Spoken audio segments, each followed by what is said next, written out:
times we still forget. Now, most of us in here know that we're supposed to love God and we're supposed to fear Him. That we're supposed to read our Bibles and we're supposed to pray and so that we can get to know Him better. We're supposed to worship Him in our lives. But actually living out those challenges is challenging. Isn't it? Now, they say that confession is good for the soul, so the preacher's going to confess this morning. Now, it may sound unchristian to you and not very preacher-like, but there are some mornings that I don't feel like loving God. And there are some mornings that I forget to love God. And the rest of you can silently say amen. But in a world where there are hundreds of things to distract us from God, we have to intentionally and consistently remind ourselves of God. I mean, we're programmed to focus on what we don't have. I mean, we're bombarded with commercials and everything throughout the day to tell us what we need to buy that will make us happier and feel sexier and have more peace. And in all of that, we forget that we have everything that we need in Him already. Praise God.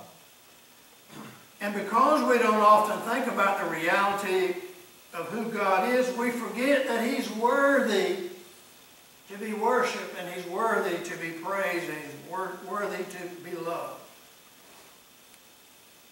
Now, we may have seen how He's the creator of the galaxies and the complexity of the bodies and caterpillars, but what is God like? We know that He has done these things. Hopefully you all believe that. But what is He like? What are His characteristics? What are His defining attributes? How are we supposed to fear Him? How are we supposed to love Him? How are we supposed to speak to Him? Well, let's look at a few of those attributes this morning. First of all, God is holy. God is holy. A lot of people say today that whatever you believe about God is fine as long as you're sincere. You ever heard that? Whatever you believe in God is fine as long as you're sincere. Now let me go back and I pulled this quote from last week, because some of you had the deer in the headlight looks when I told you last week. If a person is wrong about being right with God, then ultimately it really doesn't matter what he or she is right about. You remember that statement? Let me say it one more time. If a person is wrong about being right with God, then ultimately it doesn't matter what they were right about. Let me try to illustrate that for you this morning. If what I think about God is right, and it's different from what Sister Karen believes is right about God and what Brother Abdi believes is right about God, and oh, by the way, Donna believes something different than the rest of us. It would be like Kim coming up to me and saying, I've got a friend and I want to describe him to you. And he's 6'2" and he's a 300-pound sumo wrestler. But on the way out of the building this morning, she stops and tells Brother Abdi that she wants to describe this same friend to him that she described to me, and he's 5'2", 90-pound gymnast. Now, it doesn't matter how sincere Kim may be in either one or both of those descriptions, we know they can't both be right, don't we? Wake up, people, don't we? Can't be right, regardless of how sincere she is in her description. Well, that's what we do with God when we say, I believe this about God, and I'm sincere about it, even though it may be wrong. The silly part about us trying to define God or tell who God is already God. He's already got a name. He's already who He is. We don't get to decide who God is. In fact, He told Moses, I am that I am. Remember? And we don't get to change that. To say that God is holy means that God is set apart. He's different. He's different from us. And because He's set apart, because He's different, there's really no way that we can ever fathom all of who He is. I understand that. Because there's nothing or no one to compare Him to. He's different than we are. Well, I think it's comforting to worship a God that we can't exaggerate or we can't overstate. In other words, no matter what good and extraordinary things that you say about God, no matter how much you give Him praise, you're still going to fall short of His description. Amen. And it'll all be true. Amen. You know, as humans, we have this tendency when we're trying to tell and describe something, we kind of like to make it bigger than what it is. Don't we? I mean, that's the kind of human nature. We want it to look prettier. We want it to come across as being better and bigger and faster and smarter. I mean, every one of us in here has got the best children in the world. Right? I mean, my children are better than yours, or yours are better than mine, your grandchildren. I mean, that's what we think. But with God, it doesn't matter what we think or what we say. We're not going to exaggerate. We're not going to overstate. God is holy. Amen. God is also eternal.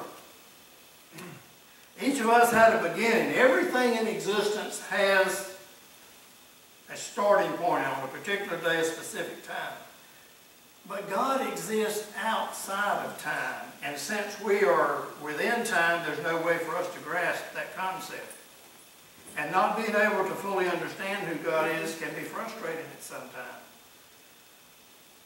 But it's just because we can't define Him and put our arms around Him and know everything is about it, it would be ridiculous for us to think that we have the right to limit God to something that we're capable of comprehending. In other words, if my mind is the size of a fist, and that's probably exaggerated for mine, but for the sake of this message, we'll say that. And God's mind is as big as all the oceans in the world, it would be a little bit ridiculous to say that I can scoop up all of God in my little soda can, wouldn't it? In other words, my little fist-sized brain can't comprehend the greatness of God. And neither can yours.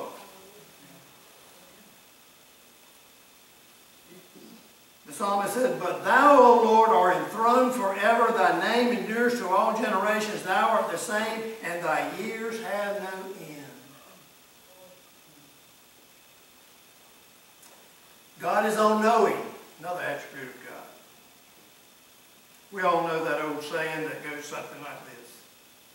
You can fool some of the people all the time, and all the people some of the time, but you can't fool all the people all the time. Right? Amen. Well, whether we want to admit it or not, to some degree, each of us try to fool our friends and our family about who we really are. But it's impossible to do that with God. Now, Johnny, you may be able to fool your daddy. Part of the time. Most of the time. You're not going to fool him all the time. You've been around the block too many times. And we can't fool God any of the time. Amen.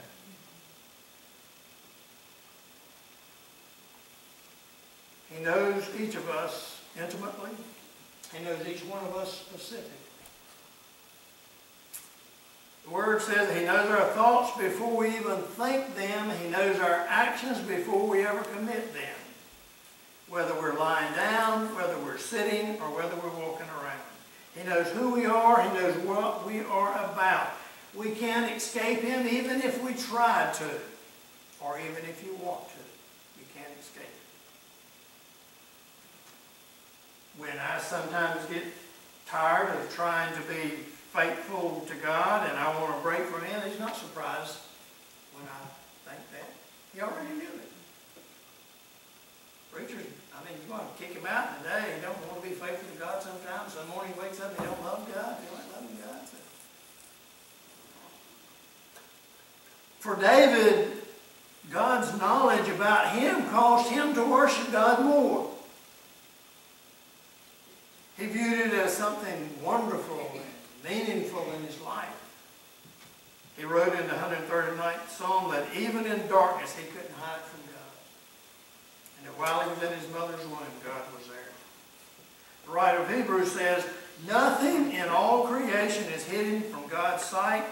Everything is uncovered and laid bare before the eyes of him to whom we must give an account. Now it's kind of sobering to realize that this is the same God who is holy and eternal, the maker of billions of galaxies and thousands of trees in the rainforest. That's the same God that knows everything there is about me. That's the God that takes the time to know all the little details about each and every one of us. He doesn't have to know us that way, but he chooses to know us that way. Praise God. Now, we can take those thoughts in two different ways that I just read to you about him knowing all about us. We can either take them in a negative context, believing that Big Brother is watching us and we can't hide from him and we can't get away with anything. We can think that. But I'd rather think about them this way. That God, who is magnificent enough to create this universe and everything that's in it, loves me enough to know and care about every detail of my